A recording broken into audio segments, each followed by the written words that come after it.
my name is Caitlin and welcome back to my channel. So I've wanted to review Andi Mack for a while now because I just love this show, so let's just jump right into it.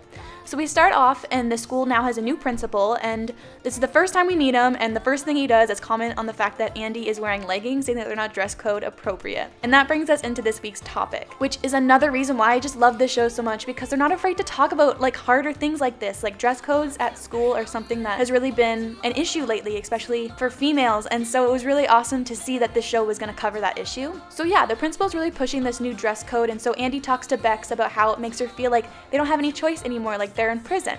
So they come up with the idea of wearing prison jumpsuits to school as a protest. So the next day, which is also picture day, Andi, Buffy, and Cyrus all wear these prison jumpsuits that Bex made, and then Bex ends up handing them out to a whole bunch of kids at school, so it turns into like this movement, and it's amazing. And everything's going great until Jonah comes along, and Andi asks him if he wants to put on a jumpsuit to join the protest.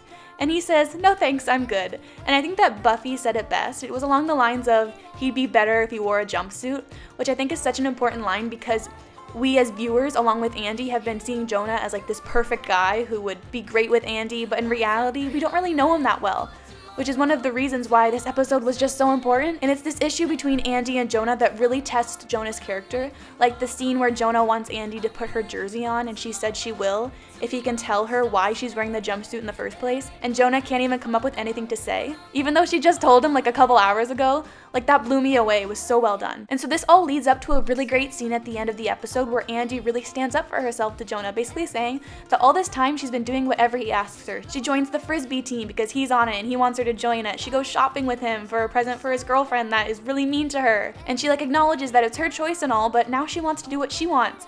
And it was honestly one of the best things I've ever seen on Disney Channel. The messages that this show brings forward never fails to impress me. Like the fact that they covered school dress code and not doing something just for a boy in one episode effectively blows me away. And I am so proud of Andi. Like she kicked butt in this episode, I loved it. It was so important to see Andi acknowledge the fact that she hasn't been doing what she wants to do for herself, that she's been driven by this crush that she has, and then she realizes that maybe she doesn't know this guy all that well. Like he may not be as great as like her mind thinks that he is, and it's so awesome to see. Overall, this episode is definitely going to be one of my favorites, and I am really excited for next week to see Jonah finally break up with Amber, and we get to see how that develops him as a character, because he definitely needs some development, and I'm happy that they're doing that, and then not just making him like a love interest stock character like they usually do in these kind of Disney shows, right? It reminds me of Girl Meets World, how I felt like Lucas never really got to develop as a character. I felt like he often was just the one-off cute guy. So it's really nice to see them give Jonah a little bit more to his character. But I want to know what you guys think of Andi and Jonah, so leave it down in the comments below. I can't wait to read all about it. Anyways, guys, my name is Caitlin. I post videos every Friday, and you can follow me everywhere at Kate Loves Disney. But that's all I have to say for today. I hope you all have a wonderful day, and I will talk to you very, very soon.